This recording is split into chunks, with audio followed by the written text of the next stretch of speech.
Hello YouTube, this is Derek doing my second video in my series on my cast album collection. So I'll have a link to the first video in the series down in the description, so if you haven't seen that, feel free to check that out.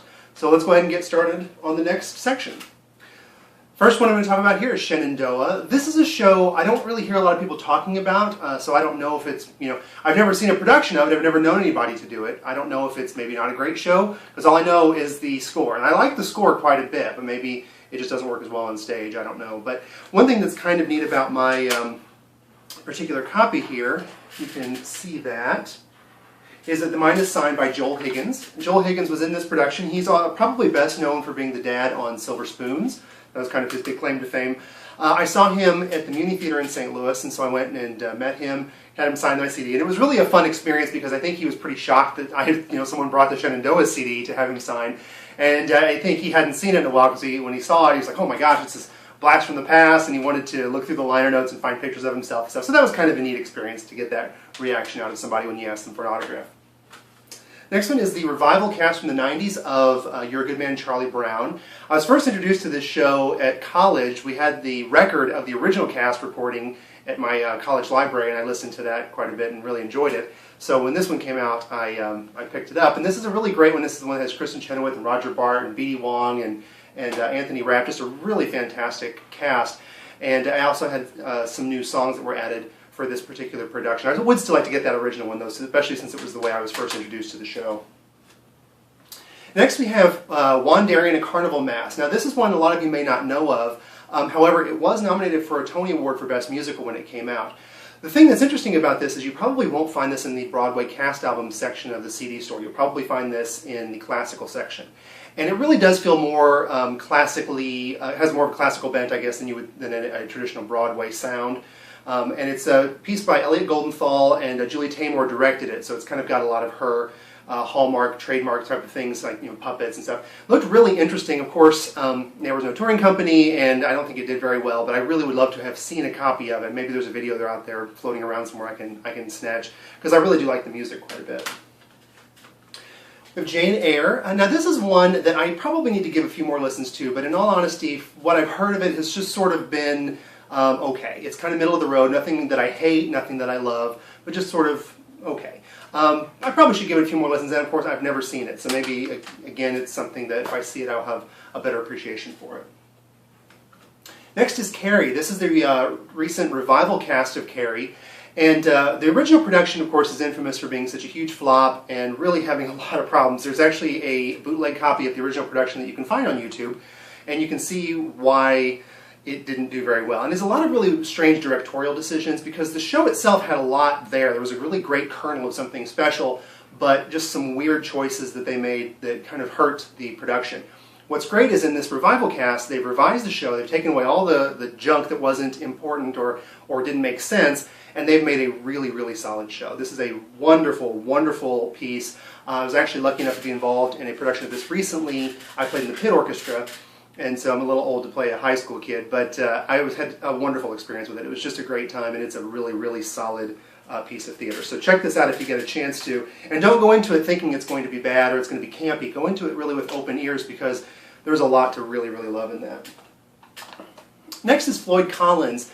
Now this show is one that admittedly I've had a little bit of trouble getting into.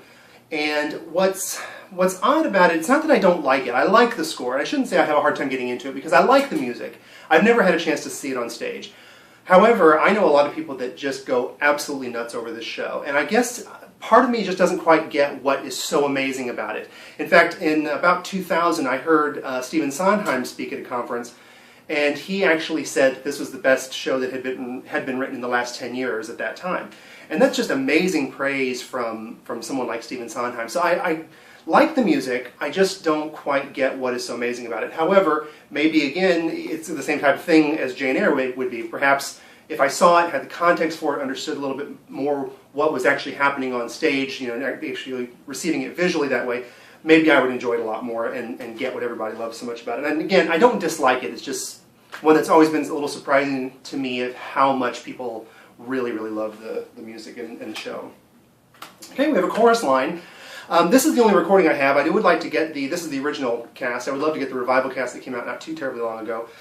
This is such a great piece, though. I mean, Chorus Line is one of the greatest musicals ever. And it's interesting for me, too, because I have a slight personal connection to it. Not really, but it's sort of a tangential personal connection. One of the dancers that Michael Bennett interviewed to put this show together was a guy named Tony Stevens. And that was his stage name. His real name was Tony Pusateri. And Tony Pusateri actually went to my high school. So the other thing that's kind of neat about it is that his mom worked at Walmart. And my first job ever was working at the Walmart with his mom. So she and I would talk at the break room on lunch or whatever, and I would talk to her about her son and everything. She's very proud of him. And so in the show, there's a character called Richie. And when Richie comes out, he says, "My name is Richie, I'm from Herculaneum, Missouri, and I'm black." And anytime I see the show, I have to yell and make a big fool of myself at that time because that's where I went to high school, is Herculaneum, Missouri. So I know that I make a fool of myself, but I don't care because it's a lot of fun, and it's really exciting to hear such a small town like Herculaneum being mentioned in this amazing show. But interestingly enough, Tony Stevens is not black, so it's sort of an amalgam character, but still we got the name of the town in there, so I'm excited about that. Another Marvin Hamlisch show is Sweet Smell of Success. This is one that I got fairly recently, and I really haven't had much of a chance to listen to it yet, so I really need to sit down with it and get to know the show. I don't know if you can see or not. This one has some stickers on it, and there's some marker on the actual CD. I think this was a library's copy, but it's getting a little bit tricky to find, so I went ahead when I saw it in a used CD store and picked it up, even though it's got some of this on here, but hopefully I can get that off. Next we have Once. I have not seen this show either, but the touring company is coming to town here this year, so I'm anxious to see it. I really like a lot of the music from it.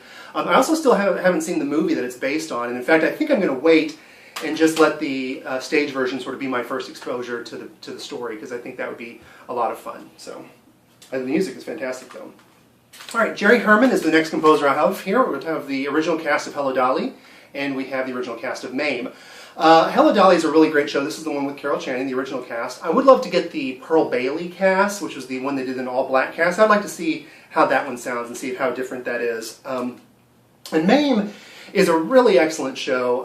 As far the score is just wonderful. There's actually a really famous song from this show, "We Need a Little Christmas." You'll hear this one all the time at Christmas, and it's from this show. But my favorite song in there is "Bosom Buddies." If you haven't heard that song, I would go see if you can find it on YouTube, see if you can buy the CD, check it out. It is one of the funniest songs ever written for musical theater. I mean, it's just hysterical. And it's Angela Lansbury and B. Arthur. So I mean, you're getting two comedic geniuses and just amazing actors, and they are selling it so wonderfully. It's this sort of catty, I'm insulting you by complimenting you kind of thing. It's so funny. It's absolutely great. You've got to check it out. Mystery of Edwin Drood. This is the recent revival cast. I was actually in a production of this not too long ago. I played John Jasper. Really loved this show. It's a great score, and it's a really fun piece. It's a really unique piece with the multiple endings and the audience voting on who the killer is. I would love to get the original cast. When I was cast in the show, I went to try to find the cast album, and unfortunately it was really expensive. I think it was out of print at the time because I saw it on Amazon for like $80. But since this has come out, I think they must have reprinted the original cast, because now you can get it on Amazon for like $12, and that's much more reasonable. So I do want to get that sometime, but this one is a really excellent recording of it. And I was really excited when they came out with this one to see how much music they put in there, because with there being so many different endings, there's lots of different songs, there's different confessions, different things that could happen, and there's quite a lot of that that's recorded on here, because I don't know, they do the lovers, and I'm actually not sure which people in here are cast as the lovers, because that could be multiple people. They only have that in once, but they have all the confessions. So that's really the important part, and it's really exciting to have. So, all right, the next show is Grease. I have the original Broadway cast, I have the revival cast from the 90s, and I have the film soundtrack. Grease is a wonderful show, and a lot of people, of course, are really familiar with the movie, and it's a good movie. But I would check these out if you haven't, because there's some really great stuff in here, and it's some great people. This one has Rosie O'Donnell. That was kind of her big thing that she was in this. But this has Billy Porter in here, who plays the teen angel, who does the Beauty School Dropout. And oh my gosh, he is amazing in here, and he just won a Tony Award for Kinky Boots this year, so definitely great to hear him in an earlier role. And Sam Harris is in here too, is one of my personal favorites, love him a lot. So, and the original cast has Barry Bostwick in it, playing Danny, who is the mayor on Spin City, and also is Brad in the movie of Rocky Horror Picture Show, so kind of another great cast there. All right, next composer I have is Elton John. I only have one show. I have The Lion King, the original Broadway cast, and the film soundtrack. I would love to see this one again. I saw it about 10 years ago, maybe a little bit longer than that. I really enjoyed it, but it's been so long I'd love to get a chance to see it again. And I don't have any other Elton John shows like Aida or Billy Elliot, but they are on my list of things to get. Like I said, my collection does have a lot of holes in it, even though it is an overall fairly nice collection. All right, Cabaret. We have the original cast of Cabaret, I have the revival cast, and then I have the film soundtrack. Cabaret is one where you really can benefit by having multiple recordings of it. First of all, Cabaret is one of the best shows ever written, ever. It's probably in my top 3 favorite shows of all time, so I mean, I can't get enough, personally. But what's really interesting is that they made a lot of changes between these different versions, and each one is good to have and has its own charm. Of course, Liza Minnelli in here, performance of a lifetime, one of the greatest things ever set to film. And then this recording here, I love the changes that they made to this. They took some of the songs from the movie, put them in here. The performances are amazing. It's just, this is probably, if you're not familiar at all with the show, this is probably the one I would start with. However, once you've given this a listen, absolutely pick up the original cast. The thing that's interesting about the original cast recording is that there are a lot of songs in here that didn't make it to the other ones. They either changed them or worked into a different song. And I understand why they made a lot of the choices, and I think the choices they made were good. However, there is one song that I really love called Miskite, and it's in here and it's been taken out, and it's just a very cute, charming little song. The other thing about the recording of Miskite is it's sung in here by Jack Gilford, who I love because he is in the same episode of Mama's Family that Imogene Coca is in, that same one. So again, Mama's Family connection to Broadway. Chicago. I have the revival cast of Chicago and I have the film soundtrack. I really loved the movie. I thought they did a fantastic job. This is one of the best movie musicals I've ever seen. I really, really love this one. So it's great recording. This one also, I believe, has the song Class in it. Yes, which was not in the movie. It was actually cut from the movie. They did record it. So you can get Catherine Zeta-Jones and Queen Latifah singing that song in here, which is great. Now this one, I really like this CD. I have a beautiful case and liner notes, but alas, I have no actual compact disc. At some point it's gotten lost. And I've really been putting off trying to replace it because I feel like as soon as I buy it, I will probably find it. But it's been several years and I haven't, so I need to buy it again. And then of course someday I'd love to get the original cast. The Kiss of the Spider-Woman. I really love the score to this. I really wish that there was a company that would do this because I think it would be a fascinating show to see on stage, and the music is really great. One thing that I think you can see here, hopefully, is this one is another one that I have signed by Cheetah Rivera. I mentioned that I saw her in Kansas City at the Starlight Theater, so I got her to sign my copy of Kiss of the Spider-Woman as well. And my last Kander and Ebb is Steel Pier. This one was a flop, but I really like a lot of the music from it. And it sounds like an interesting concept. It also sounds like a concept that has to do with a ghost and a dance competition. It sounds like one that would be interesting, but also could really not work very well. So, since I haven't seen it, I'm not sure really how well they pull that off, because reading liner notes only gets you so far. But the score is good. There's a lot of really great songs in it. One sad thing about this, though, this is another one that I want to replace because, I don't know if you can tell here, there's this CD's gotten some water damage. The CD itself is fine, but the liner notes are all messed up. So this is one I'm going to have to keep an eye out for to get another copy of it. Next is Showboat. Showboat is a amazing show, completely ahead of its time. Unfortunately, the only recording I have is the '94 revival cast that was directed by Harold Prince, and this is a good recording. I like this recording. But if any of you know the show Showboat, you know how many different versions there are of it, how many revisions it's gone through, and really, as musical theater has progressed, Showboat kind of progressed along with it, and they would revise the show. There is a recording that came out in 1988.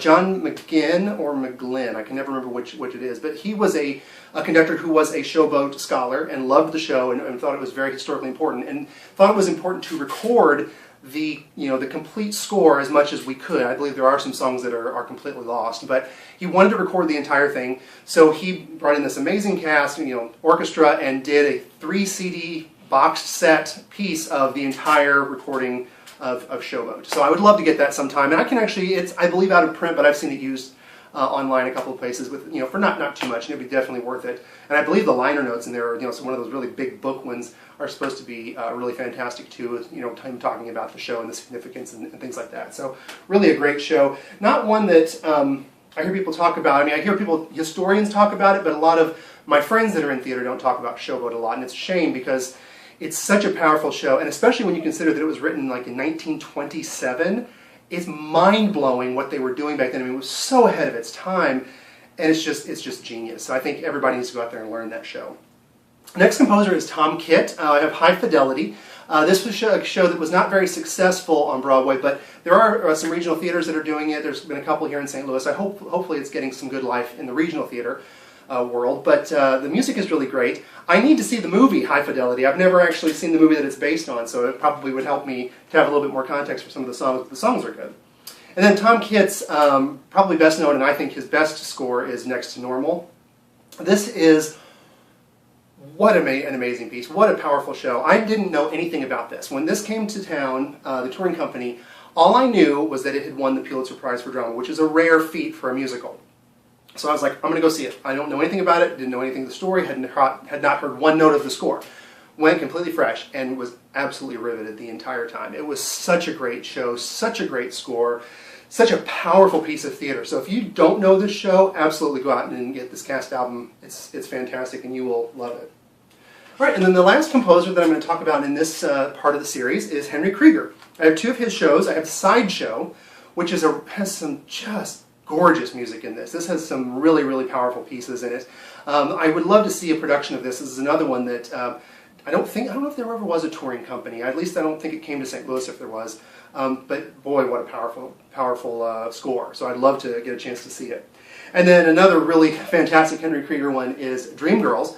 I don't know if you can see that there, but this copy is signed by Jennifer Holliday. She came to St. Louis and did actually a production of Dreamgirls. So she had a sort of receiving line afterwards, and people got to meet her, get your picture taken with her, and she signed my CD. And it absolutely cracks me up that she took up the entire stinking cover. I mean, if I ever meet anybody else that was in this production that I want to get signed, I mean, they'll have to sign the inside or something, because it is completely taken up. But yeah, she was so amazing in that show, and really, this was just a couple of years ago, and she still has it. I mean, you know, when you're talking about something like 30 plus years since the original production, my gosh, to still be able to pull that off like she did is amazing. So really a great show and a great experience to get to see her in it. So that's the end of part 2. I will be bringing part 3 as soon as I get a chance. I hope you're enjoying this. It's been a lot of fun for me to kind of reminisce and go through some of my CDs. If you have any shows that you think I need to get to know, or if you have any comments you'd like to make on the ones that I've already talked about, please put it in the comments. I'd love to hear whatever you have to say, and thank you so much for watching.